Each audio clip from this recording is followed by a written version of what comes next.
जी ने मुझे अवसर दिया, इसके लिए मैं आप सभी का आभार प्रकट करता हूँ।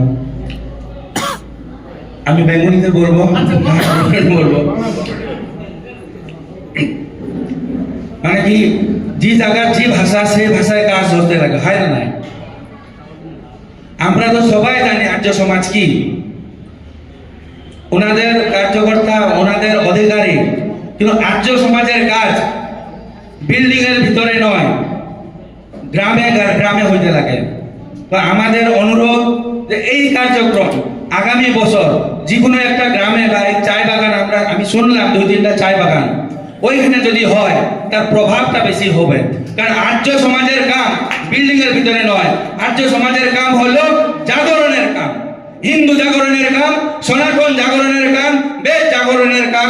আমাদের পূর্বপুরুষ ঋষি ভবন, এটা ঋষি ভবন, ঋষিদের পরম্পরার সংরক্ষণের কাম। কিন্তু সেইগুলা সব কাজ অন্য কেউ করবো না, কেউ হিন্দু ধর্মের কেউ শাখা সংগঠন সংস্থা কেউ করবো না, শুধু আর্য সমাজে করতে লাগবো।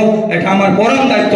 যদি আমার ঋষি পরম্পরা বাঁচাতে লাগবে, আর্য সমাজে করতে লাগবো, তো আমরা অনুরোধ যে আমরা দুইটাই বিষয়, একটা হইল রাষ্ট্র জাগরণ, রাষ্ট্র উত্থান, আর 2 নং আমরা ধর্ম উত্থান, সংস্কৃতির সংরক্ষণ। আমাদের যেটা হিন্দু সংস্কৃতি, বাংলা সংস্কৃতি, আসামি সংস্কৃতি, নেপালি সংস্কৃতি, উড়িয়া সংস্কৃতি, রাজস্থানী সংস্কৃতি, এটা আমাদের বিদর্ভীগুলা এটা গ্রাস করছে। আপনাদের বুঝতে পারছেন আমি কি বললাম? ধর্মান্দোলন হয়েছে আমাদের ভূমিতে, আমার সংস্কৃতির বিরুদ্ধে। সেইটার জন্য কে আওয়াজ দেব? কে বাইরে কোথাও আসে এখানে আওয়াজ দিব? আপনারা কে মিয়ানমার থেকে আসবো লোক, কে শ্রীলঙ্কা থেকে আসবো, কে ইরান থেকে আসবো, না আমেরিকা থেকে আসবো? আপনারা বাচ্চাগুলা এটা আওয়াজ করতে লাগবে।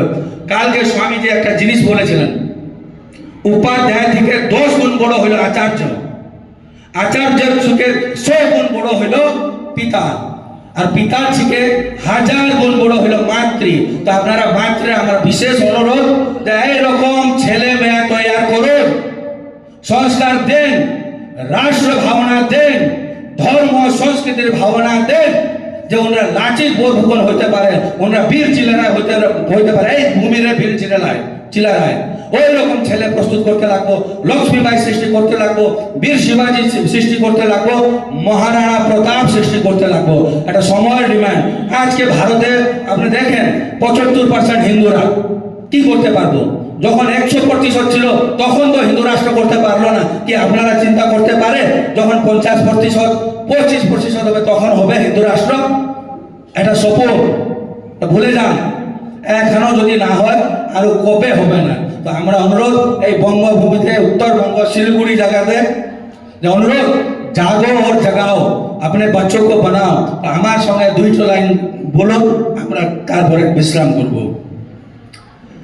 আমি একবার বলবো, আপনারা একবার বলতে লাগবো, জাগ ভারত জাগ, জাগ জাগ ভারত জাগ। বলিए जाग भारत जाग, जाग जाग भारत जाग।